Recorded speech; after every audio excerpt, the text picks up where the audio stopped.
Salamat sa pangutanan, no. Kabahin sa atong pag-adto sa buhatan sa Cagayan de Oro City Water District.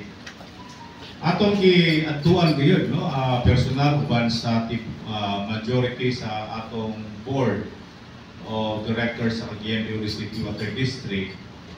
O atong gipangutana kay kini niyang gobyerno nga mga ahensya man po, dili ka pwede mo function even 1 minute, or 1 hour, or 1 day, nga wala kay legal document.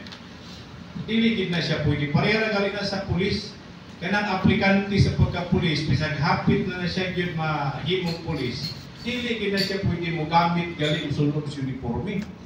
Kay wala pa man say dokumento nga magpamatuod nga empleyado ug naa siya legal authority, naa siya legal standing. Mao ka na ang pinakatumong tinguha nato nganong niadto kita ug atong gisita ang interim general manager asa man ang dokumento. For the longest time wala may dokumento.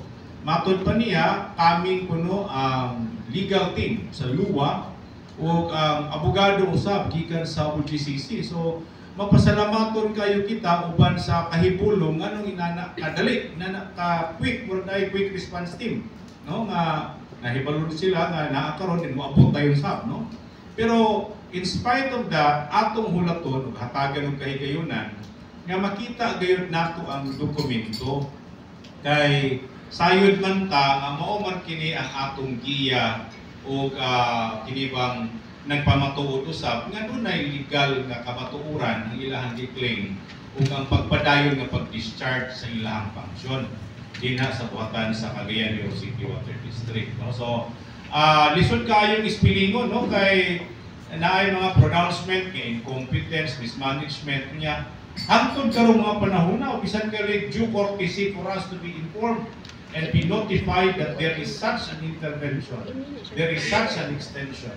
Wala gid kanay mga dokumento. Subukan ang atong ipaabot dito nga dili pwede nga magpadayon o magpabilin kini nga sistema kay gobyerno man kini di man kini kahupungan sa diaspora nga pwede ta magsabot. Ang behavior sa government is always in accordance with the rules, always in accordance with what is in the law, always in accordance with the documentary requirements.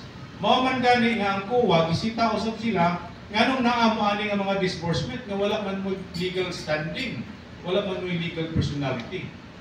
Dili man sila singlon sa kuwa kung naa na sila nakasubmit. It's not a matter of para ministerial submission, no. It's not, but it should be your obligation to notify immediately these offices na naa kay legal personality to transact with them before making any action. So, mao ka ng mga butang.